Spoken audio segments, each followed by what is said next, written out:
Hi, my name is Sam Jenkins. Today I'm in Tampa, Florida, and I'm going to be talking to both Democrats and Republicans about our democracy. Topics will include both voting rights, obstructionism, and big money in politics. I will ask each person the same exact question, however, will they discuss the same issues? Could you share your first name and your party affiliation? Yeah, my name is Art. Last name Wood, W-O-O-D. You're probably getting that on your video. Yeah. And I'm a registered Republican. Awesome. I've been for a long time. Yeah. I'm a Republican. Awesome. And I'm a Republican. Awesome. Guido Maniscalco, Democratic Party. I am a hardcore Democrat. And I've been a Democrat all my life, and still am. And my party affiliation, I'm a Democrat. And start off with a simple question. Does every American over the age of 18 have equal access and right to vote? Yes. Yes. Yeah.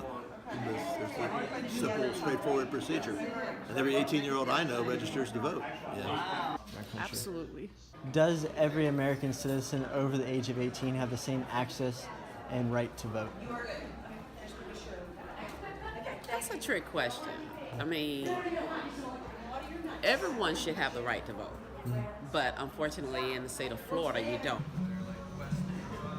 On paper, it seems like it, but it's not always the case. They have the same right, but not the same access. No, they don't.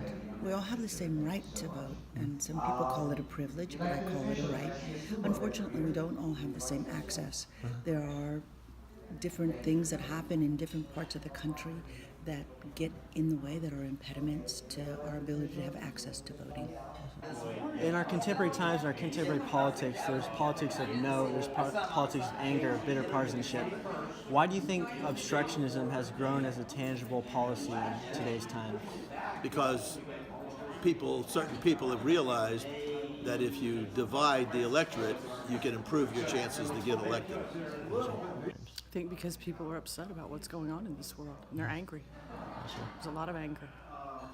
I think that we have become very disassociated from each other, and with that kind of disassociation comes fear. And when you have fear, fear breeds contempt, and then we don't trust each other. We don't have the kind of discourse that we need to. I think obstruction exists out of frustration when we can't get our way. So what are we going to do? We're just going to, put roadblocks. But in the meantime, we're sacrificing, what is potentially good or right for the American people, because politicians are not doing their jobs. They're more worried about, butting heads and obstructing and blocking and making sure the other side doesn't win, and we get nowhere except divisiveness.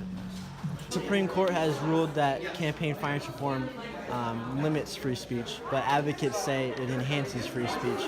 Do you think campaign finance reform limits or enhances people's voices in our democracy? I think there should be no limit on the amount of money and who you get it from, as long as you report who you got it from. I think it enhances people, but the qualifier is there needs to be a great deal of transparency, and there's just a lot of instances where we don't have transparency, and that's where we need to make some changes. But I do believe that campaign finance reform is something that is needed to change the way money is spent in political campaigns. There's way too much money being spent for negative reasons and influencing people in the wrong way. One of the worst things the Supreme Court ever did, and they got it completely wrong, was to allow campaign financing. The worst, because now it's just the rich who get richer. I think campaign finance reform is critical in our country. We have too few voices controlling the message and the medium. And as a result of that, then it impacts our ability to actually be knowledgeable on what we're voting. So it's important for us to take a look at campaign financing and make the changes that are necessary to be more inclusive for our people. Do I think the system is polluted? Yeah, but money doesn't always win. I've seen it many, many times. So I still believe in grassroots no matter what. It inhibits. Because you find more big money donors coming out and doing what they want to do, and then they're hiding their dollars.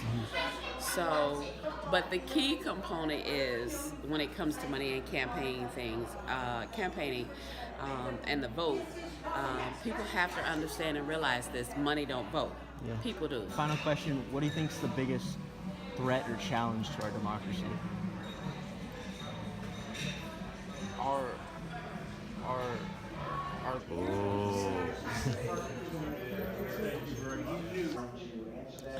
It's a really great question. I think our biggest threat is our inability to communicate with each other. That hatred, that distrust, that fear is getting in our way. lack of cooperation on a lot of stuff. I mean, we're in a state right now of just constant fighting. Ignorance of our government.